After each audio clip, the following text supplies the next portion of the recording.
in the Palestinian political life, and we will do so by introducing a forum that brings together researchers and centers from around the world with the Palestinian researchers. Academic research, of course, in conflict resolution, we hope that it will be strengthened through this center, because we will stand as a forum to serve academics, and in particular Palestinian graduates, students and researchers in the related fields of conflict resolution or peace. The objectives of the center are basically that we hope to act as a think tank to produce regular policy papers and strategies on Palestinian sensitive, hot political issues. In addition, of course, to conducting research and studies on conflict, peace, and development. We also hope by our objectives to stand as a research institute, offering a platform for researchers and students to produce and publish academic papers. Because one of the main problems that we have identified here with our researchers and students, that they do some work and they write papers, but unfortunately they don't have the facilitated channels of publishing those papers. So we hope that this center will do that job for them. And we also hope that the center will provide practical policy insight and advice for policymakers in Palestine. For the potential international partners, we have identified the Volker Bernadotte Academy. They're on the way, and they have expressed interest. Besides another universities in Sweden, Uppsala is one of them. Forward thinking, of course, and they're here with us today. Rethinking Conflicts from Ireland also have expressed interest. They will be cooperating with us. Unfortunately, they couldn't be here today. The Geneva Center for Security Policy and the Swiss Peace are also partners. Swiss Peace is a strong, actually, partner on the master's program in conflict resolution and development here. Unfortunately, they couldn't make it on this date, so fortunately we have the representative of the Swiss office representing the Swiss organization. Yeah, and not Swiss Peace, no? As honored as I would be, yeah, it's the, I'm working with the Swiss representative. I know, I have agreed with Paul Garnier, who is the consul of the Switzerland office here, that he will be officially communicating with the center. Yes, yeah, we do. And also the USIP, the Krug Institute, and the Center for Trust, Peace and Social Relations, and Coventry University, who is already a partner with us on the master's program. We have also identified some local partners, and if by any chance you have any recommendations as foreign partners, please feel free to do so. The expected accomplishments that we hope the center will be able to accomplish in the coming future is to cover research and development in the related fields, to serve as an academic platform for graduate students, to empower those graduates by standing as a platform to publish their papers and research work, to serve the academic and research efforts in Palestine and the region, to work together with the leading conflict resolution institutes around the world, to host researchers for certain joint missions, to serve as a think tank to produce regular policy papers and policy advice to our decision makers, to organize regular roundtable discussions and research missions, to hold annual conferences inspired by the research or policy recommendations that the center comes to produce, and to provide data to policymakers, researchers, and media. So basically to stand as a data bank for those researchers in Palestine and the region. Well, I'm going to end now, and we're going to give you the floor for an open discussion, and then I will give the floor to Dr. Ayman and Dr. Iyad, who will be facilitating your intervention. But before we do so, I would like that each one of you introduce yourself, your name, and the organization that you're presenting, and then feel free to say whatever comment or addition that you would like to intervene with the center. Thank you. Shall I start? My name is Nori Hunter, and I'm based at the British Consulate General in Jerusalem. I'm originally from Belfast in Northern Ireland, and in that capacity I've been to speak to some students here before, which was a great experience, so thanks for inviting me to come today.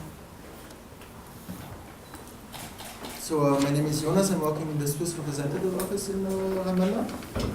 I'm working in a position called Human Security Advisor, so as such I'm responsible for a program in peace promotion and human rights. Maybe the most relevant part here is peace promotion. I've been supporting, accompanying the Swiss action when it comes to Palestinian unity, which is one of our, sometimes I say idée fixe, but of our priorities. Especially also when it comes to the questions of governance issues in Gaza, you know, the issue of the employees yeah. But and we are still continuing both at capital level and on the local level to try to advance this prospect. So. And I send my regards from Paul Garnier in Switzerland at the moment. So otherwise he would have been here as well. Thank you. And thanks for the invitation. Thank you. Oliver McTurnan and forward thinking, and we've been involved in the region for the past 13 years and look forward to being a full partner in whatever way you wish with the future of the centre. Jordan Morgan, forward thinking. Thank you for inviting us today. Yeah, very insightful discussions yesterday. I'm looking forward to hopefully contributing in some way today to the future of the centre. Thank you very much. Thank you. My name is Fakhra. I am a PhD student. I'm Palestinian from Haifa and currently a PhD student at George Mason University in the School of Conflict Analysis and Resolution. I'm so happy and honored to be a part of this really initiative and to create together, to partner together to create this, to see how we can collaborate in the content and in maybe creating some partnership with some institutions in the US that I know, so that I see this center as really very important in shaping and some leadership and conflict resolution, what it means in Palestine, which this is very important focus for me about leadership and conflict resolution. So this, I will be, I'm grateful for this opportunity. Thank you so much. And great that Johnny, my colleague, is here as well with this discussion. Thank you. Okay, my name is Ayman Youssef. I teach political science and conflict resolution at the Arab American University in Jenin and here in Ramallah. We are very much glad to host you and to have a kind of common platform where we can all stand over. And in my view, the first step for conflict resolution is to communicate. You know, let us communicate and have an open dialogue. This is important in order to build a future, peaceful interaction. I think along with publication, this is a main concern. Yes, it is research oriented, but at the same time, it is our wish also to have a kind of student activism. Some of our students are active in the field. They want to be involved in different kind of conflicts and have their own say. And I think this is the right platform for them to interact and frame out their visions and their missions, not only at political level but also at social and regional level. You are most welcome to our campus. And I'm Johnny Mack. I, in this context, have several affiliations that might be relevant. I'm the president of the Drum Major Institute, which is one of the two organizations co-founded by Martin Luther King Jr.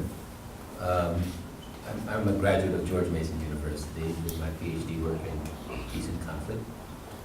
I also serve as its Henry Hart Rice Fellow, senior scholar of the Martin Luther King Institute, Research and Education Institute at Stanford University.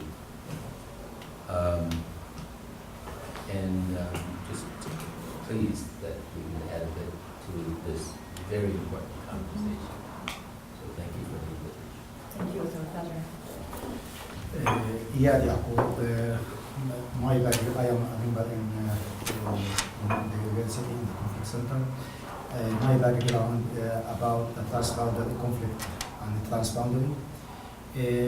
Really, when I start in this field, I try a lot to find some references, some papers, especially in our region, in this area, about the conflict resolution, and I have not found a lot about it.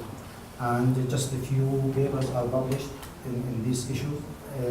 So we hope, and after yesterday, what we see from all the participants in our meetings, we need the center to be in this area. I am looking not just for Palestine, I am looking a center for the region. So we hope today to see how can we cooperate together, what is the next step, and what is the plan. So at the end of the day, we will see what kind of cooperation we will have together. Thank you. My name is Walid Deen. I am the advisor of the board of this university and founding president of this university. And the idea of establishing the center, I think it came at the right time. And we have the right people and the right partners. And I'm here to not necessarily join the discussion, to see that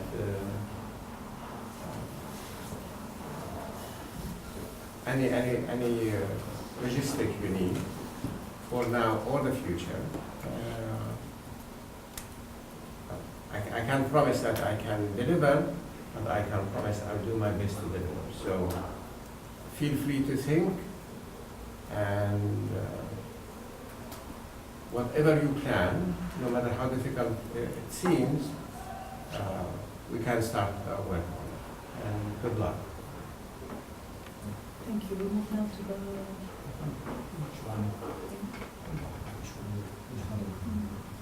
Okay, before the... Do you want to take the lead now? Yes, okay. I think now we have to facilitate the discussion. As I said earlier, Palestine is the epicenter. Of course, it is unique. Palestine-Israel conflict is unique, and I think this is very strong justification to have it in this name. Yes, Center for Conflict Resolution and Policy Studies is justified, from national level on this background.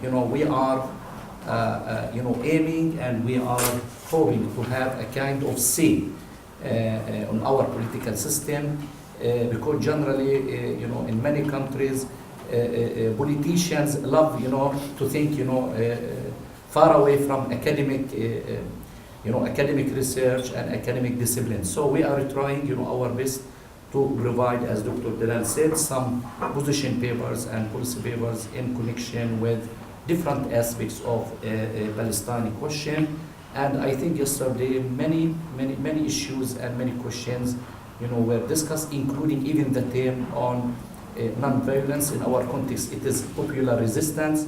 In our classroom, we generally have this debate: is it non-violence or popular resistance? Because under popular resistance, everything is permitted to go against the occupation. In my view, at this stage, I think we hope to hear some feedback from you on the mission and vision of the center, and how much this mission and vision are realistic and pragmatic. Personally speaking, I believe in step-by-step policy. Let us start with some activity, joint activity, and we plan it from now. Yes, please, we can start from you from there. Because you're leaving soon. Yeah, You have yeah. a commitment. Yes, please. I think I was interested to know a bit more about what the first steps will be for the centre in terms of the work you've outlined, which looks really impressive actually, and quite challenging actually as well. There's a lot of material in there that you're planning to work on. So I just wondered what you see maybe for the first 6 months or year of the centre as being the priorities for research papers, for I guess thematic or particular areas that you're going to be looking at. Yes. Do you have an advice on that? I don't think I've got any particular advice on. I think that's probably something that will need to come from you and from the centre itself. I guess one area I'd be curious about is how you identify the kind of niche that the centre fills. I think you're right that this is a unique centre in the Palestinian context, but there's also a very crowded space in which people are writing about the current situation for Palestinians and producing research and commentary on that. And I'm curious to know how you will identify the niche that the centre will fill in producing analysis and policy. We will definitely stay in touch. Sorry, it's and more of a update question you with than a everything yes. comments, but when things come square around. Do you want me to Yes, continue? please. Yes, please. Yeah. Yeah, maybe just also for the sake of discussion, no? Like to add on what Lori said, I mean, I would be curious about how you see the challenges in this specific field. I mean, you mentioned terminology between popular struggle and nonviolence, but I'm also thinking about the aspect that you put on action-oriented research, the connection to civil society. Yes. In a landscape that is pretty much fragmented in a way. I mean, I'm happy to speak a bit more about we've been trying also to support, or we are supporting actually the process in increasing the role of civil society. This piece is a partner as well. And personally, I found it difficult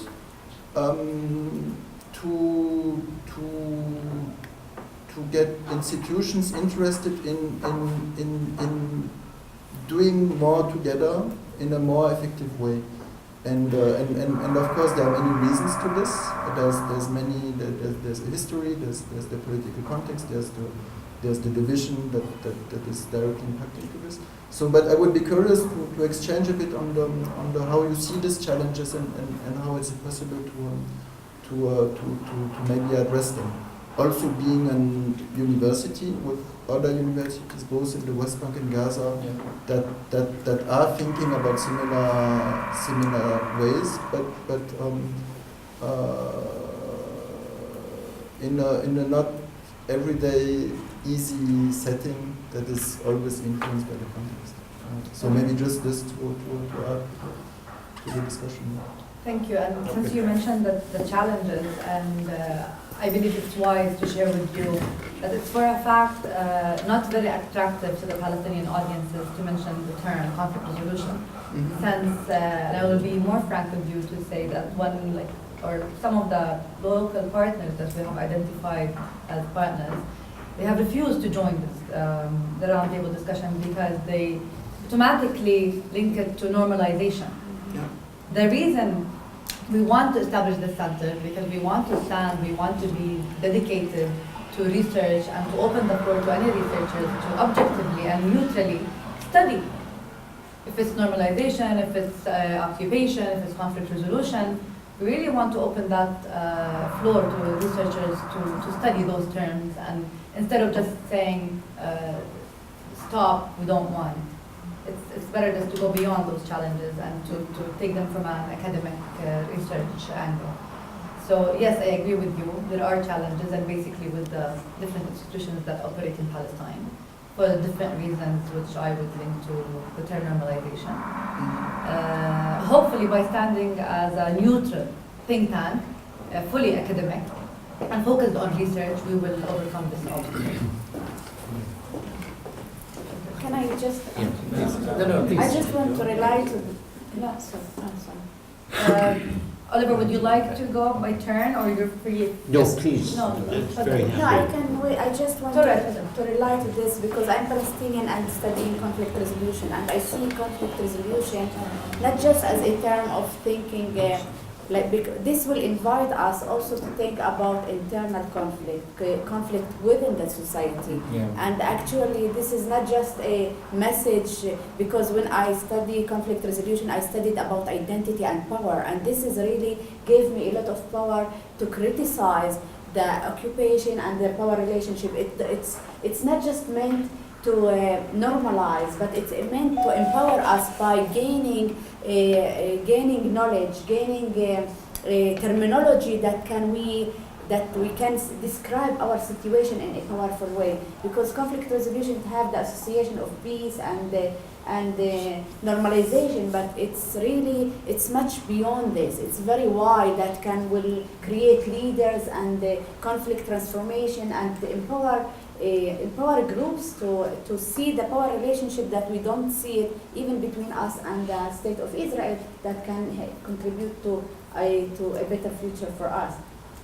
So yes, I mean, I see it as broader, and I guess this is the message that we want to create beyond this, having this center, that people will see that conflict resolution it will infuse in a lot of aspects in our life, and not just our relationship with the state of Israel.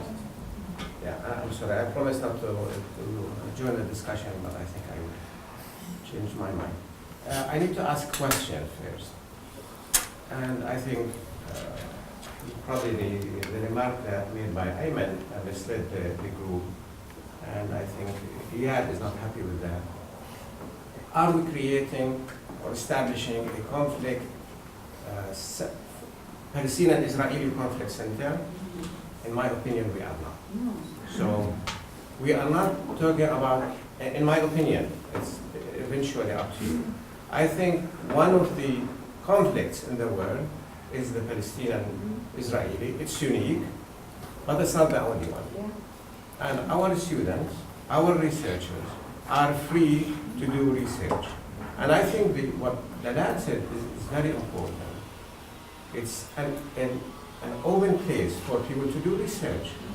And they can express any kind of opinion. And I don't think we should, or I think we should emphasize this in everything we do, that this is a place, an environment where people are free to think and free to produce research. Conferences, yesterday we have people who don't even want to recognize the word Israel in the meeting, and then we had people who say, well, I'm a member of the Israeli Knesset here. And this is what we want to have. So let's not be stuck on the Palestinian-Israeli conflict or the normalization, or what people, how they see the center. It's a research center. One of its main objective is being a research center for conflict resolution and other issues. So when we talk about research center, we meaning everything is open. Let the researcher thinking and what they have without any political view for the center. So it's a free thinking. And in your interventions, we would like to hear what you think of establishing such a center in Palestine. If you think it's wise, if you think it's going to be helpful, if it's not needed, we would appreciate your opinions. I think it's a magnificent idea, and we've needed it for a long time, so I think it's a very timely initiative. I love the vision that you're talking in terms of a regional centre. The conflict is first-hand here, but it has to be seen in a regional context. And I would even extend that to a global context. We've been using the Irish experience, both north and south, as a sort of laboratory. It's a work in progress. And by bringing people to Ireland to look at the issues and to discuss, as you would well know, in Belfast in particular, but also in Dublin, to have real discussion with people who now are working through the resolution of their conflict, which is, you could say, 850 years old, helps them. It's visitors are not going there just to get insights, but actually the discussion, the analysis, the interaction is helping the progress to make progress in Ireland, because there are certain areas that they cannot address without a third party being present. You've had first-hand experience there that you know that.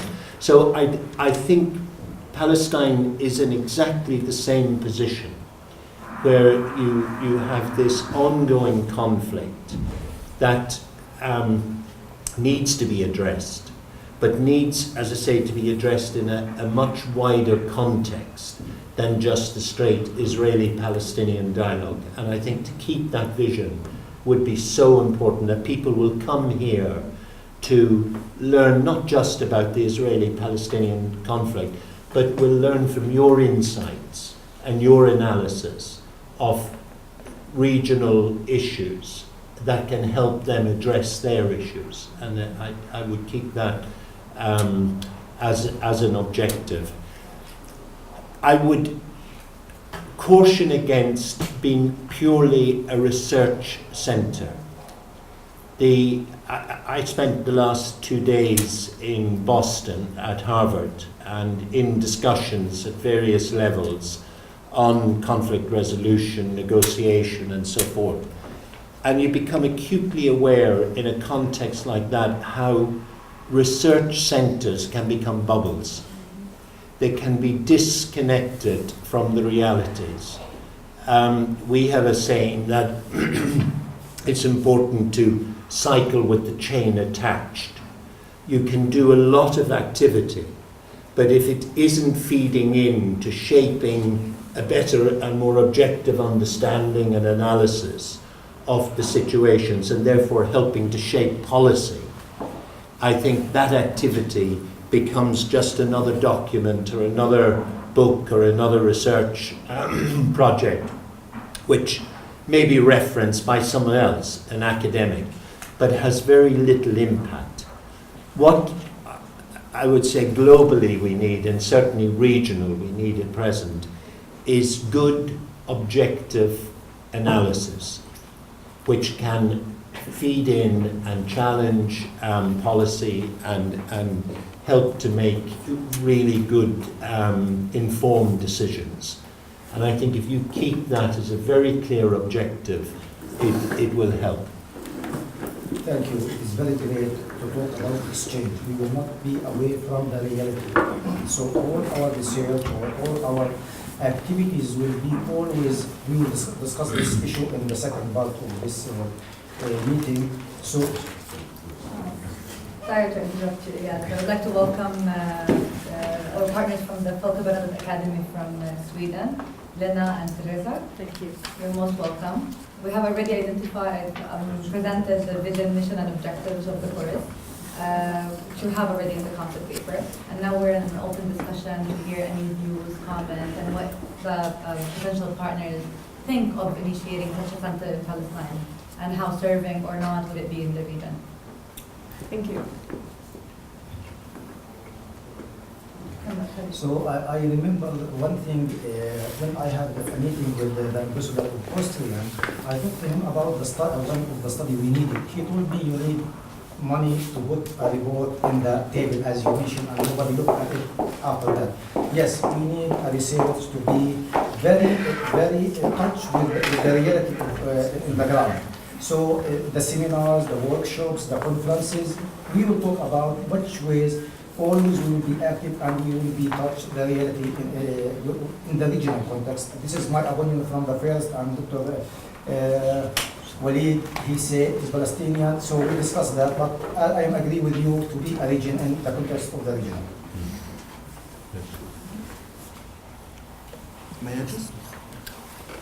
So for the last few months we've been speaking a lot to students from different universities around the West Bank. And I thought it'd be useful just to share some of their concerns, their challenges, to give you a link. I'm sure you have lots of links for students already, but give you a link of what other people around the West Bank are saying in terms of what could improve within university life. So I just thought I'd pick up a few points here that I thought were useful in different contexts. They may be useful here, they may not be, but that would be a decision for you to make. But one of the important things that students were talking about were having neutral spaces. So in other universities, some of the student committees, for example, they were completely defactionalized, and they were the most effective ones. The ones that weren't were the factionalized student committees. By factionalizing committees, you isolate certain areas of the student population. You lose a sense of empowerment, sense of belonging to that institution, and so it wasn't particularly helpful. They were saying access to scholarships, opportunities, research funding, it should all be based on meritocracy and not factional affiliations or nepotism. So as an institution, you should try and make that part of your values, part of your vision, to make it a more inclusive centre. Another thing they were saying was work experience and ability to access employment. So it's a challenge that you'll find anywhere with, I think the figure quoted yesterday at the conference was 56% unemployment. So But if you can move away from just theory at the centre, like Oliver was saying, and move into some more practical efforts, with awareness of the crowded space within Israel and Palestine that the peace industry is, and recognising that it's a highly charged atmosphere. You've got the two narratives that you were talking about yesterday, just being aware of that and how students can actually overcome some of those challenges and having support in place for them to actually think through some of what the impact of their actions will be. And I think just as a couple of points, if you can empower the students, increase a sense of belonging, sense of identity, and I think the centre will be a great success.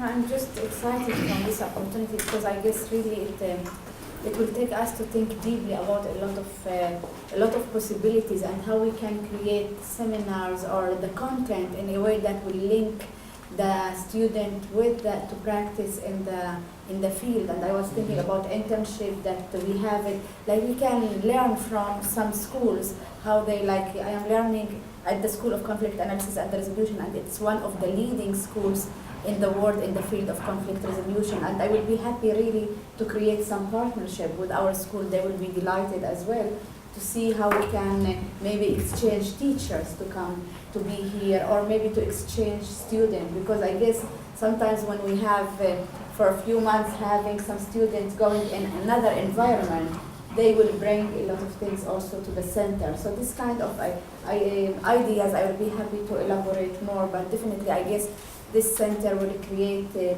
big vision and big empowerment to leaders, to young leaders in Palestine, especially when we link it to leadership and conflict resolution and take it also to some issues related to conflict inside the society, leadership and things that we are facing. And I guess Palestine can also contribute to the region, because this is a message also to the region that it will empower the Palestinian society. It will give it a new position in the region. I mean, different position, and I'm so delighted for this.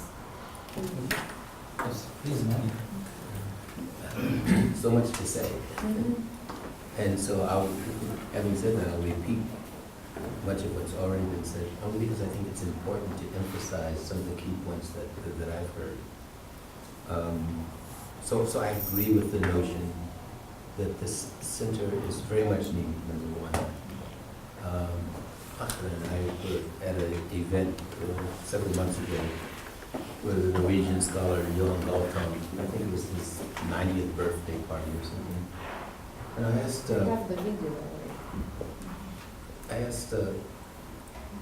Galtung where he thought the next peace center should be established.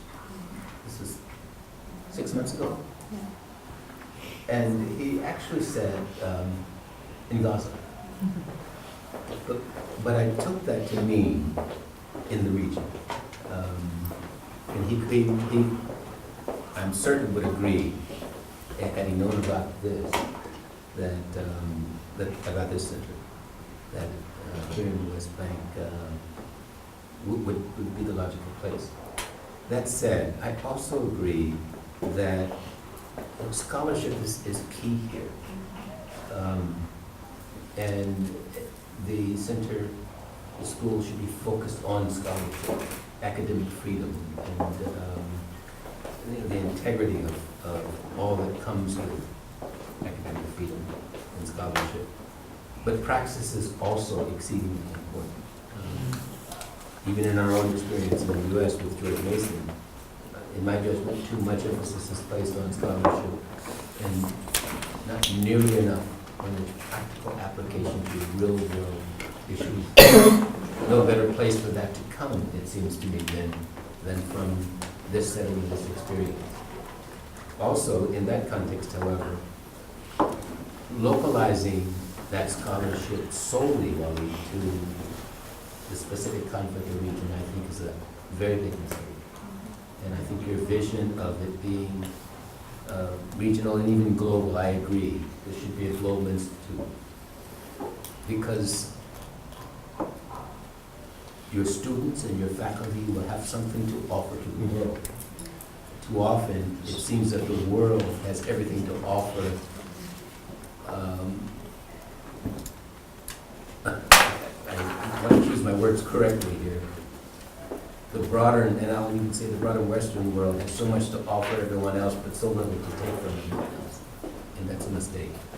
And so I would be very careful to encourage the good minds that this institution will attract, to benefit, the world. And then on partnerships, there's much more to say, but I'll just speak to partnerships. I think that strategic partnerships are important, picking the right partnerships. It's nice to have partnerships, but clearly understanding and articulating your vision and develop partnerships that are relevant and responsive to that.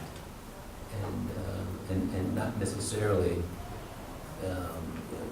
to indicate that you have the ability to establish partnerships, but your partnerships are relevant and responsive to the issues you're trying to address as an institution. So, Do you want to be more specific here? well, I think as the conversation goes, I might be, but I would say that not every partnership is going to be the best partnership. In fact, some could work against you. And I don't want to be too specific, but let's have some more dialogue. But choosing partnerships are very important. I want to mention two things. The first of all, we talk, most of us, we talk about regional context. So we agree this is not just for Palestinians-Israeli conflict, it is a regional, and we know without Palestinian-Israeli problem, if we have the peace in the Middle East, so we should have peace in Palestine and between Palestinians and Israelis. So we cannot say this is just for Palestinian Israelis studies or research. The second thing I want to mention here, yesterday one of the participants, he talking about the media. Why the Palestinians, if you not reach to the Europe and the Western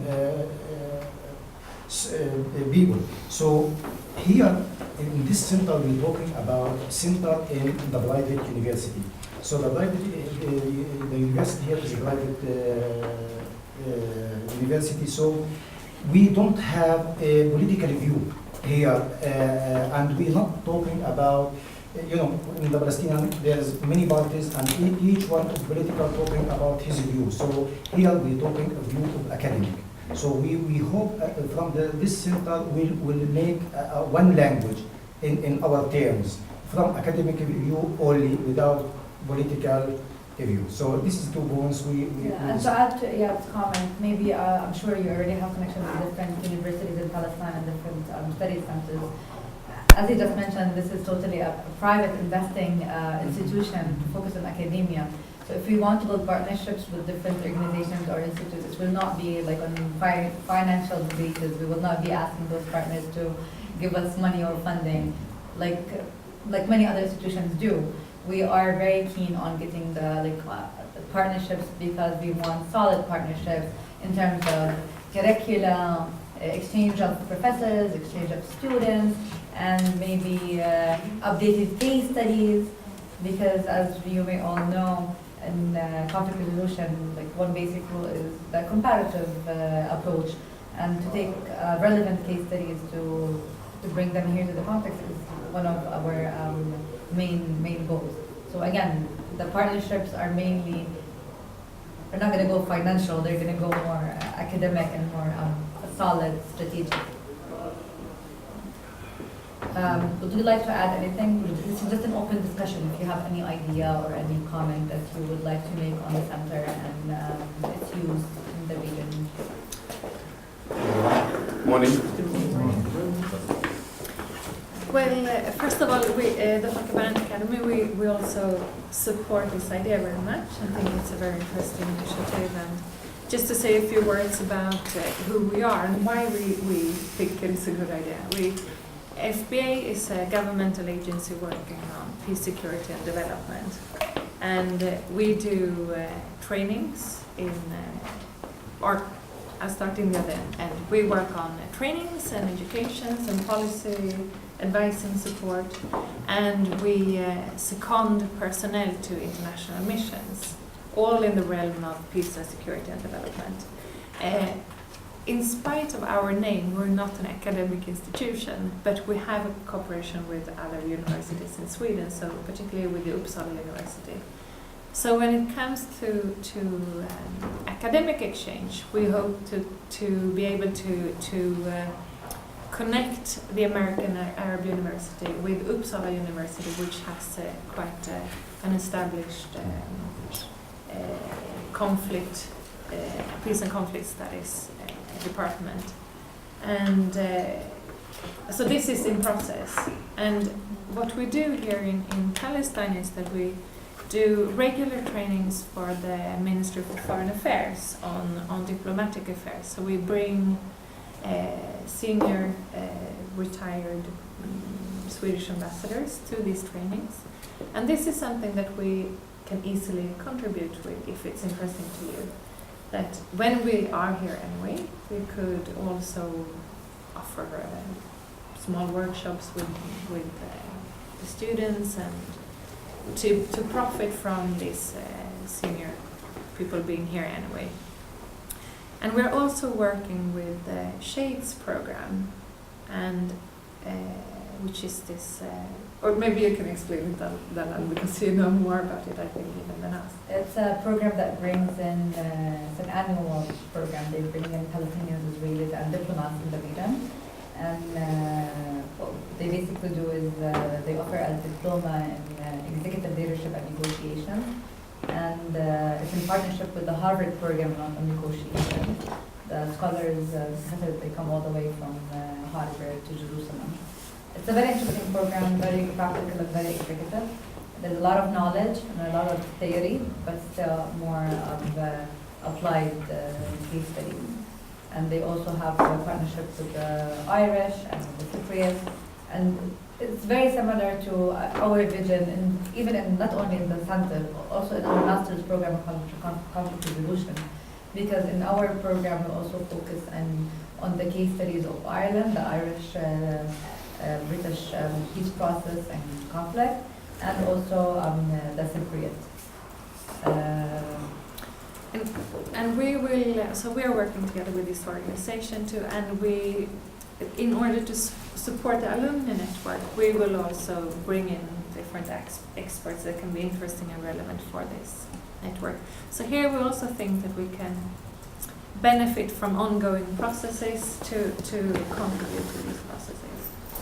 But I think more importantly, it will be the contact with Uppsala University, which is close to us and to our work in Sweden. So we are happy to continue the dialogue and happy to support this process, and we're very keen to be here and to hear where you are in the process, so we can bring that back to. Thank you. So I understand you have already talked to people in Uppsala now? Yes, the invitation and the concept paper has been sent to the like the dean. The dean of the university. So they, just to make sure that it comes to the right persons within the university. So if I may elaborate on what you just said. So basically, if we're going to do a partnership with the FBA, it's going to be on workshops, trainings, and maybe internships for our researchers. That could be a possibility. That would be great. Sorry to interrupt. You want to introduce yourself? Well, my name is Ilyas Zananiri. I'm the Deputy Chairman of the PLO Committee for Interaction with the Israeli Society. We belong to the PLO, and our job is to, again, talking about conflict resolutions, trying to find I would say, open new paths and channels of dialogue, discussions, debates with the Israeli society at large, in order to involve as many Israelis as possible into the process of finally, hopefully, one day making a peace agreement on the region. But this is, of course, a body that promotes the official position of the PLO in terms of endorsing the two-state solution and all the details that are involved in such a resolution. I'll stop with this and then we'll carry on afterwards. Thank you. And sorry for being late, but as the Murphy Law says, if anything goes wrong, goes wrong, and that's exactly what happened this morning. Well, thank you for joining. We started by introducing the vision, mission, and objective of the center, and now we're in an open discussion to hear your views and your comments on the center. And later on, my colleagues will lead a discussion on the interventions of the partners and how the cooperation could be done. Please. Yeah. Maybe I just want to reflect on some issues that have been said, and maybe just let me take the opportunity also to say, you asked, do we think is such a center needed? And I think yes, very much, because I didn't have the chance to answer to this. What I find very interesting is this focus on what you call scholarships, I think, and focus on action or on practice or an And I would very much agree with the notion that there should really be a focus on the practicability of the research you will be doing. And I'll just give a few examples. I agree with the notion don't be an Israeli-Palestinian center because, I mean, first of all, because it's already a crowded place somehow, and I agree with the notion on this focusing on the region and focusing even on the global aspect. Nevertheless, what I would strongly advise, and I will just try to give you an example about this, what I would strongly advise is really keep the food in the Palestinian context. Yeah. What we realized, when it came to on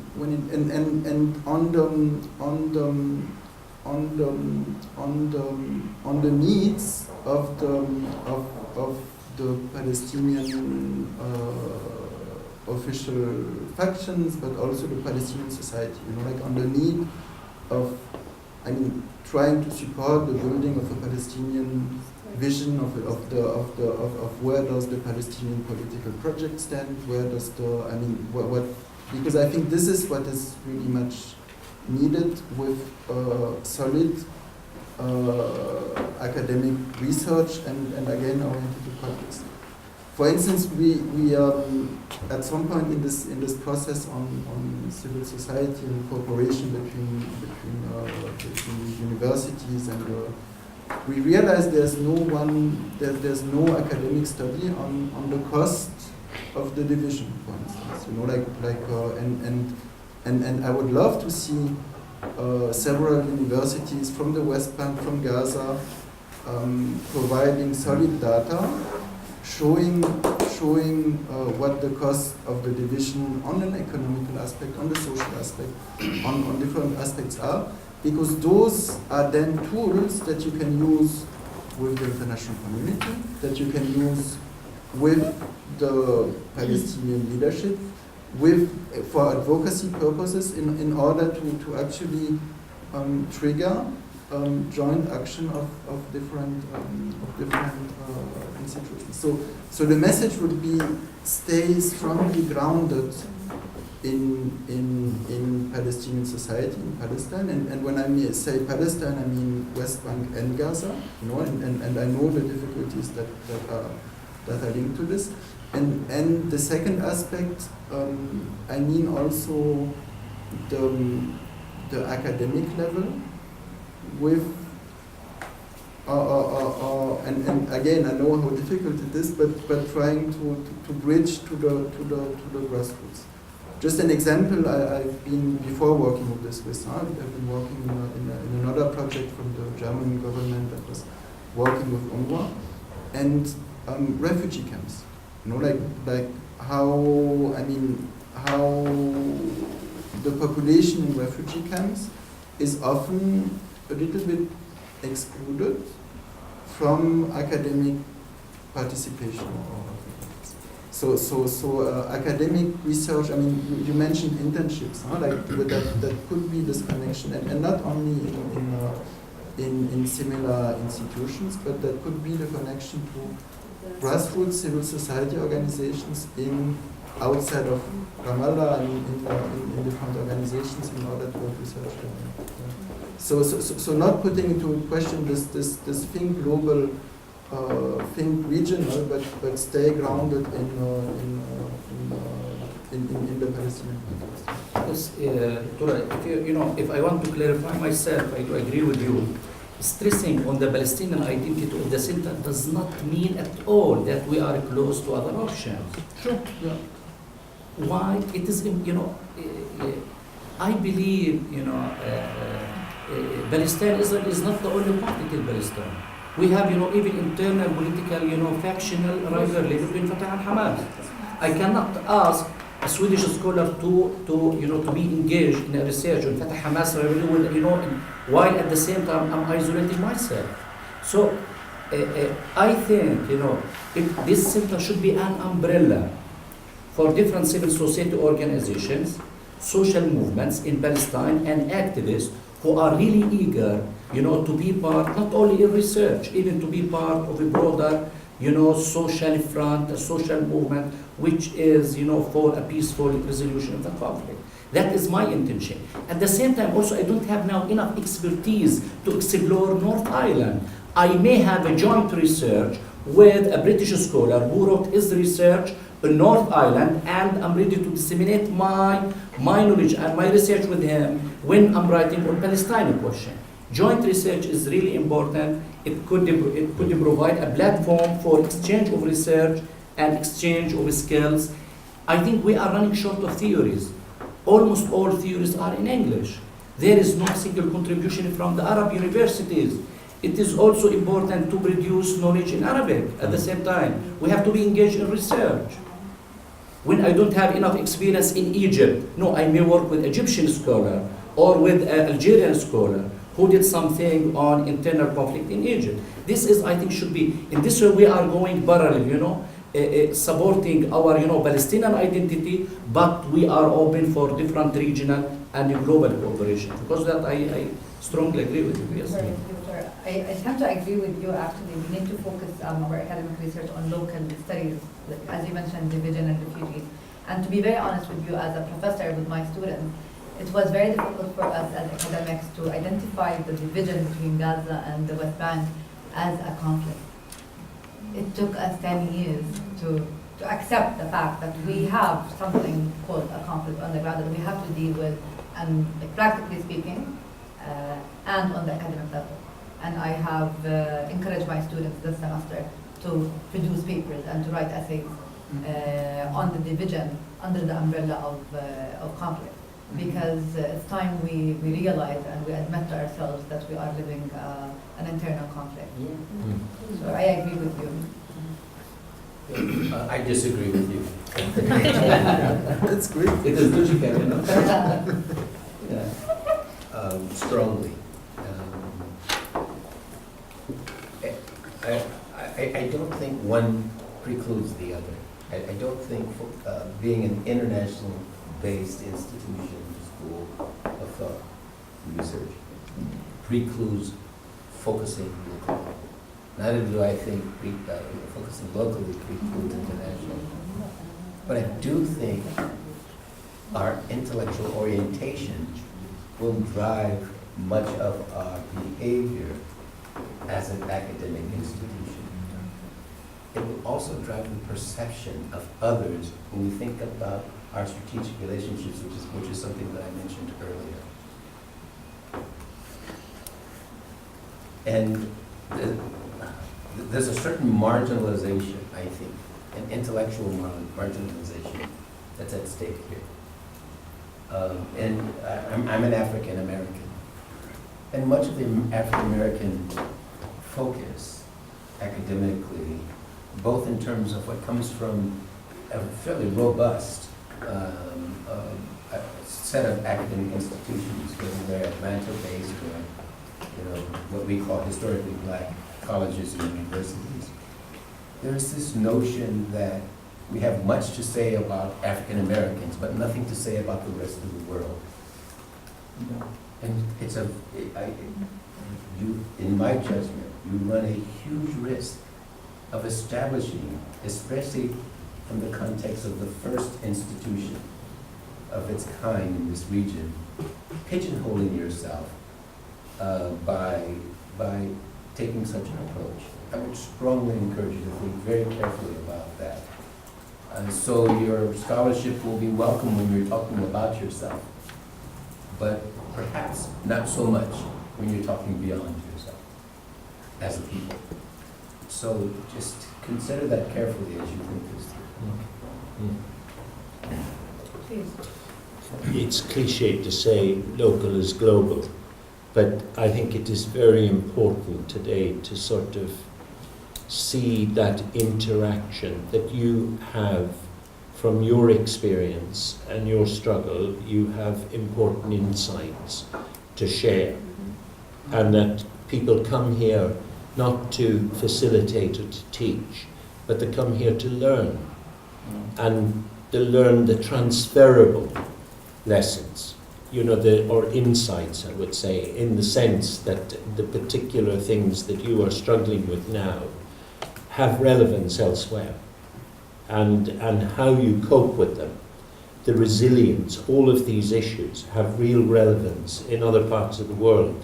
So that's where I think, without losing the importance of actually being real in your context, you're taking that learning, local learning, and sharing it in a wider way. But also, if I understood correctly, applying that to other situations, applying that in your research. Your research isn't purely sort of saying, how do we get over the present impasse between Hamas and Fatah, but it's actually looking at other conflict situations. I think currently it changes every day. There's 67 open conflicts in different parts of the world now.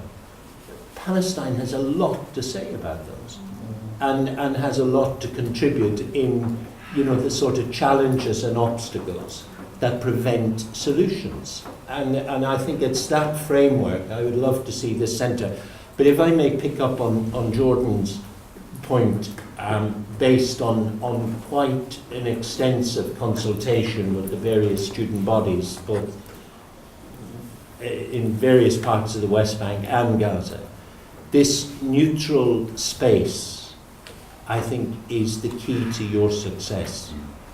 That if you can provide an inclusive, secure, both physically and psychologically secure space where people can think out of the box, you're giving them the freedom to think freely without being labelled, without saying, he's a sympathiser of this group.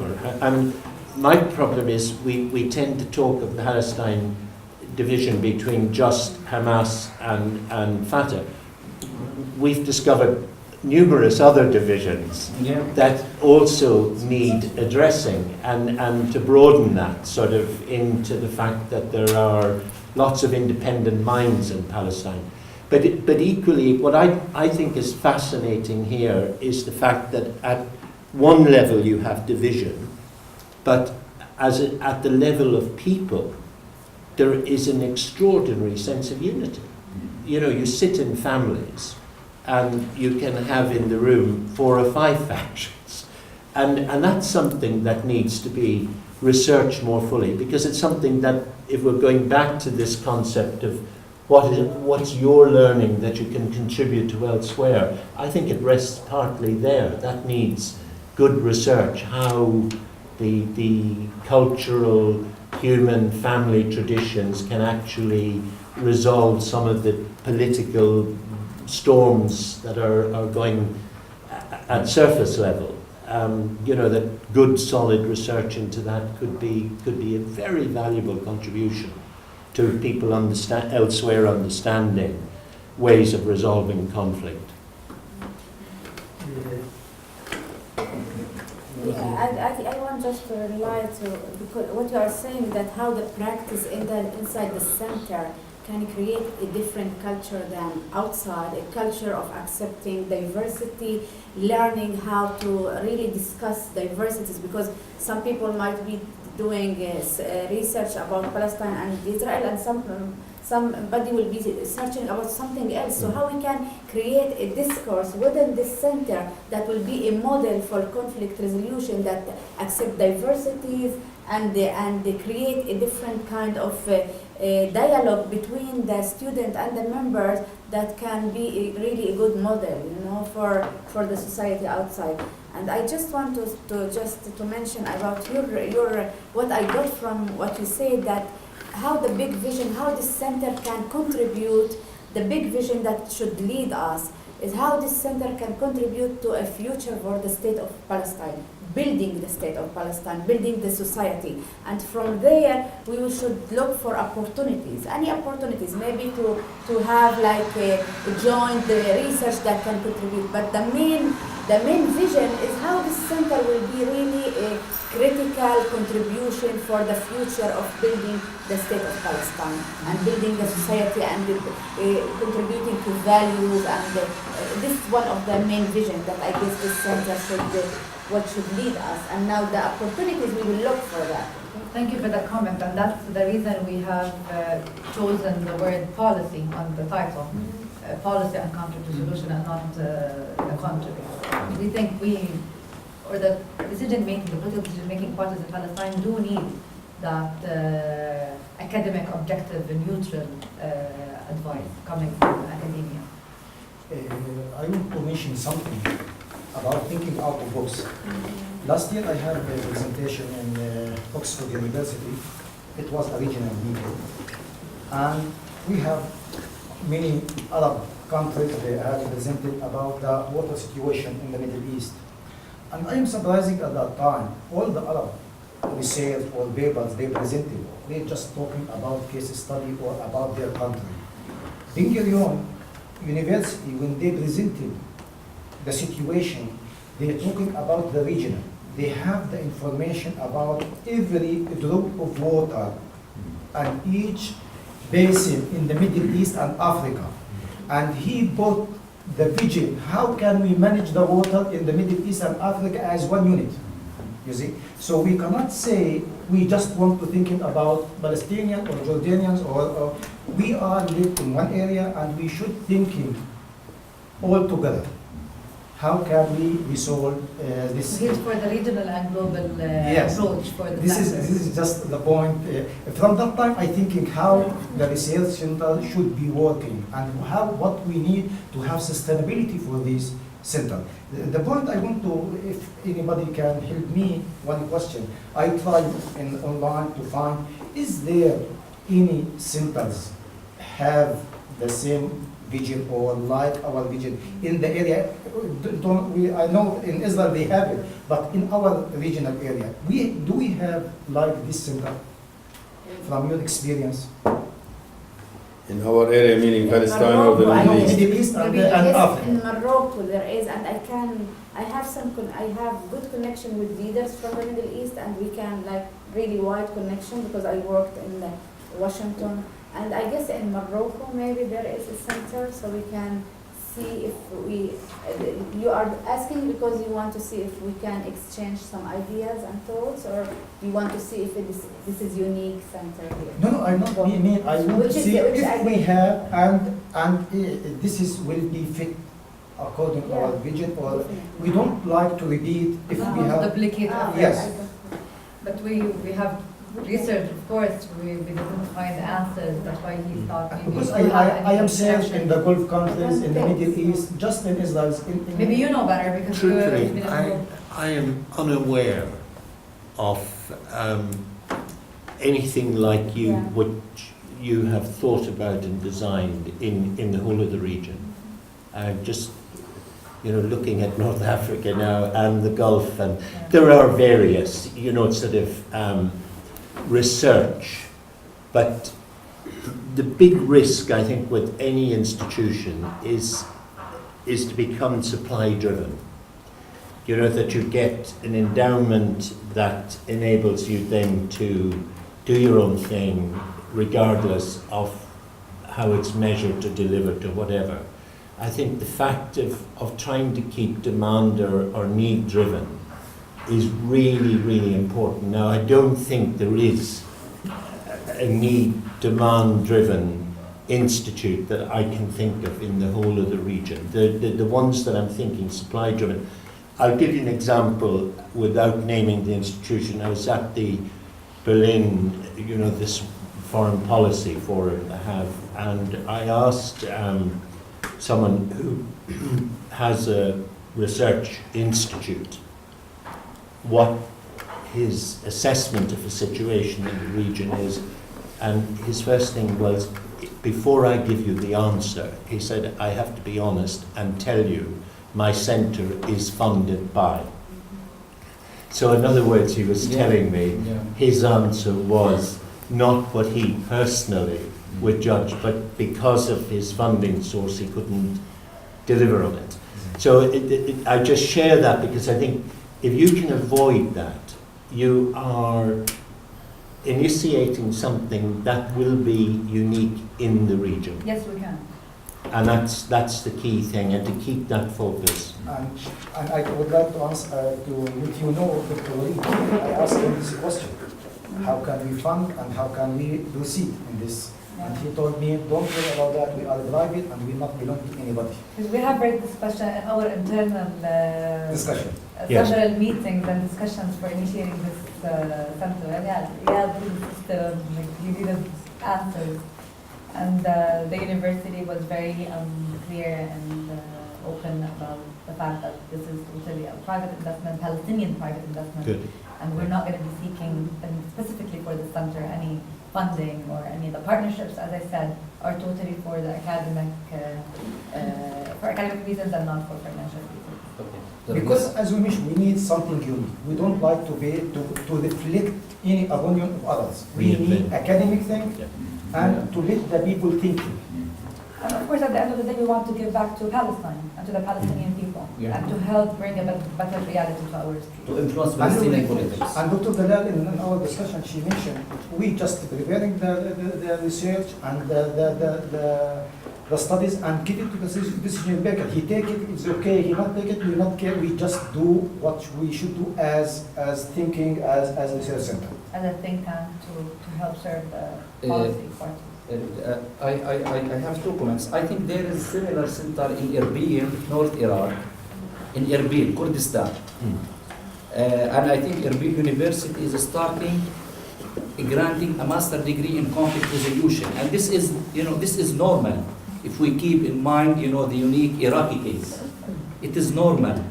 Generally, conflict resolution centers started in conflict-driven countries. This is the logic.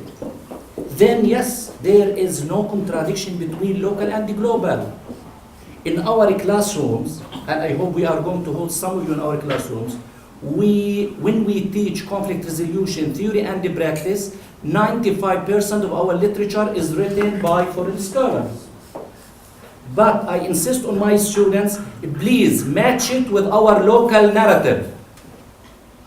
We have a narrative. In this way, we are making our students rational. We bring our students out of the box. We make them more critical. And I think this center should be, should have that mission. When we are able to match this global with local, I think we are succeeding. We are very much open for different, and even from methodology point of view. In many cases, we don't have enough funds to send our students to do internship in Kosovo in order to collect the primary data. We are not relying only on secondary data. Here it is easily available. So we can exchange even research. When our students are there in the field, collecting primary data through questionnaire and interviews, and teaching them to match that with theories already tested and established in different environments, I think we are succeeding in our mission. At the end of the day, if we take, research, as a point of consideration in that way. That is my point. But we are open for different options. I have a question about, I don't know how much longer you want to go with this line of thinking for this particular question. We have 17 more minutes for this open discussion. I mean, I really appreciate your point.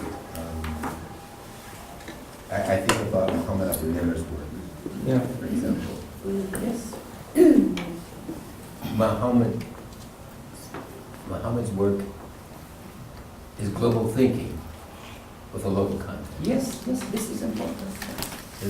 There's a difference between global thinking with a local context and local thinking with a local context. Yeah. And so in my comments, I think that it's important that this center follow that model that people like Muhammad have pursued. Yeah. Thinking globally And acting locally. and contextualize Yes. locally. So Yeah. that's what I mean by, well, I think I've made the point. We have to look up, because Yes. the things Yeah. happening around us, we can't look down at our own situation. Yes, only. yes, yes, That's my argument. yes. So that when we're writing, we are not only speaking to ourselves, we're speaking to the whole world. Yeah. Definitely. Yeah.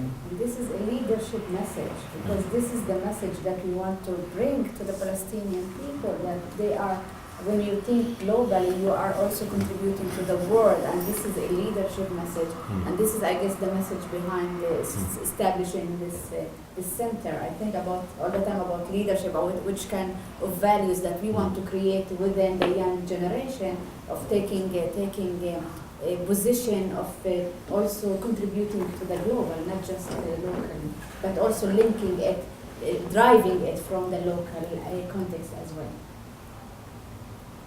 Yeah.